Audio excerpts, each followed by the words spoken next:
Praise the Lord. தேவனை அவருடைய பரிசுத்த ஸ்தலத்தில் துதியுங்கள். கர்த்தருடைய வல்லமை விளங்கும். ஆகாய விரிவை பார்த்து அவரை துதியுங்கள்.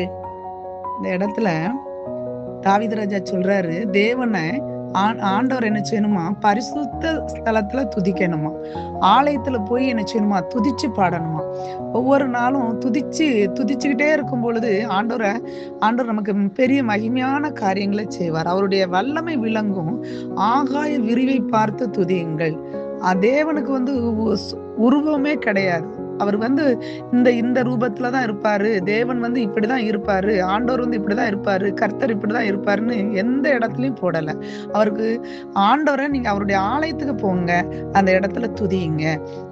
வாரத்துக்கு ஒரு நாள் உங்களுக்கு ஆலயத்துக்கு போக வாய்ப்பு கிடைக்கும் போது நிச்சயமா அதை மிஸ் பண்ணாதீங்க. யாரா இருந்தாலும் சரி, அந்த இடத்துல ஆண்டவர் சொல்றாரு, ஆண்டவர் வல்லமையா இந்த இடத்துல விளங்க பண்ணுவார். மகிமையான காரியங்களை அந்த இடத்துல செய்வார்.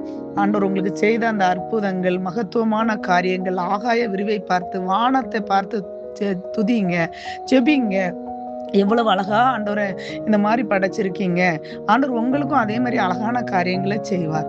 ஒவ்வொரு நாளும் துதிக்கிறதுக்கு மறந்துடாதுங்க. ஆண்டவரை துதிக்க அற்புதம் நடக்கும். ஆண்டவரை துதிக்க ஆயுசு நாட்கள் பெருகும். இது நிறைய அறிந்து கொண்டவங்க துதிக்கிறத விட மாட்டீங்க. அது தெரியாதவங்க ஏன்டா இப்படி துதிச்சுட்டே இருக்காங்க, பைத்திய மாதிரி அப்படி சொல்லுவாங்க. ஆனா துதிச்சு பாருங்க, அவருடைய அன்புல நீங்க நிறைவாய் தங்கி இருக்கிறத பார்க்கலாம். கண்களை மூடி ஜெபிக்கலாமா? ஆண்டவரை, இன்னைக்கு இயேசுப்பா உங்களை நாங்க ஒருமனமாய் துதிக்கிறோம். ஆண்டவரை, 2 பேர் 3 பேர் நாமத்தினாலே எங்கே கூடியிருக்கிறீர்களோ அவர்கள் நடுவில் வாசம் பண்ணுவேன், அவர்கள் நடுவில் இருப்பேன்னு சொன்ன தேவன், ஆண்டவரே, ஆலயத்துல இயேசுப்பா ஜெபிக்கிற ஒவ்வொரு பிள்ளைகளுக்கும் இயேசுப்பா நீங்க அற்புதத்தை செய்யுங்க. ஆலயத்துக்கு போக இயேசுப்பா தடையா இருக்கிற இயேசுப்பா அந்த தடைகள் மாறட்டும். ஒருவேளை வீட்டுக்குள்ள இருந்து கூட இன்னைக்கு ஆண்டவரே நான் ஆலயத்துக்கு போகணும்னு சொல்லி கண்ணீரோட நிற்கலாம். ஆண்டவரை, அந்த ஜெபிக்கிற பிள்ளைகளை கண்ணோக்கி பாருங்க.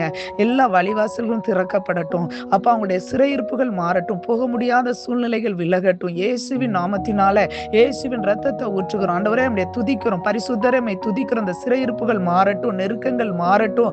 ஆண்டவரே, கடன் பாரத்தோடு, ஆண்டவரே, அந்த வறுமையோடு நெருக்கத்தோடு இருக்கிற பிள்ளைகளை இயேசுப்பா அந்த நம்முடைய சமூகத்துல ஒப்பு கொடுக்கிறோம். அப்ப அவர்களுக்காக உம்மை துதிக்கிறோம். ஆண்டவரே, அவங்களுடைய சிறையிருப்புகள் மாறட்டும். இயேசுவின் நாமத்தினால நெருக்கங்கள் மாறட்டும். ஆண்டவரே, யோனா அப்பா மீனின் வயிற்றிலிருந்து துதிக்கும் பொழுது ஆண்டவரே அவருக்கு சரியான இடத்துல கொண்டு சேர்த்தீர். ஆண்டவரை நினிவேல கொண்டு சேர்த்தது போல ஆண்டவரை இந்த வேளையில இயேசுப்பா அப்பா என்ன இயேசுப்பா நெருக்கத்துல இருந்து இயேசுப்பா உங்களை நோக்கி பார்க்கிறார்களோ, துதிக்கிறார்களோ, அவரை சரியான இடத்துல நீங்க கரை சேர்க்கும்படியா ஜெபிக்கிற ஆண்டவரை ஒவ்வொருவரையும் உங்க கைகள் ஒப்பு கொடுக்கிறோம்.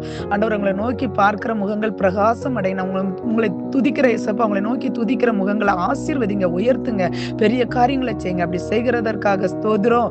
இயேசுவின் நாமத்தின் பிதாவே, ஆமென்.